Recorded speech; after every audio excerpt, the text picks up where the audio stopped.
as though once a player got to a point where the personality he felt was too big for the football club, it would be the player who wasn't part of it anymore. Does it feel that there's a different power dynamic at Manchester United now? Oh, absolutely. So Alex Ferguson had control because of his success. Yeah, but Gary, it doesn't mean to say he didn't make mistakes. I didn't say he didn't. I know you don't, but I just want to make that clear. Everyone talks about ex-managers saying they were all power and control as if they never made mistakes. They made wrong decisions as well. So Alex Ferguson can make decisions in the dressing room at Manchester United with complete control, backing from the club. Ralph Rangnick's in there for 4 or 5 months. He's got no strength of position beyond this next couple of months. So the players, to be fair, can take more liberties with that side of things. And Roy's just mentioned there, if Cristiano Ronaldo's gone back to Portugal last week because he wasn't selected, that's not good. What can Ralph Rangnick do about it? He's got an impossible situation where he has to try and get into the top 4, so he either has to put him back in the team on Thursday, Friday this week, or he leaves him out again and the situation exaggerates and gets even worse.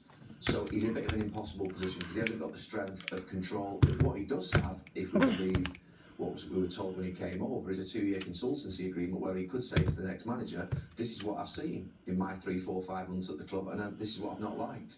So those players have to be careful if he has got any real power with selecting the next manager. Gary, you know that you say there though, what message does that send out to the rest of the players? For Cristiano, look, he's a superstar, he's an icon, of course he is, but what he did last week supposedly, what does that send to the rest of the players? It obviously is a week. I think there's big problems in that dressing room, they do at this moment in time, between the sort of what would be characters in the dressing room that exist. I don't think it's great at all. I think to be fair, if Tottenham had got one in front today at any point in that game, you'd have seen it capitulate quite quickly. I think the strength, there's not a deep spirit in that dressing room, I don't think, that you see in games. The performances are very patchy. You get the impression when you see Ralph Rangnick's interviews that he's not enjoying the team that much. It's not really in his name or in his spirit or how he wants to play. He's just trying to get through to the end of the season the best he can and do the best job he can, and he's plastering over cuts and wounds that I think are deep.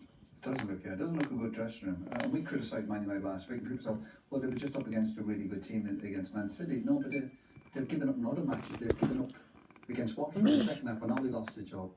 They gave up against Liverpool.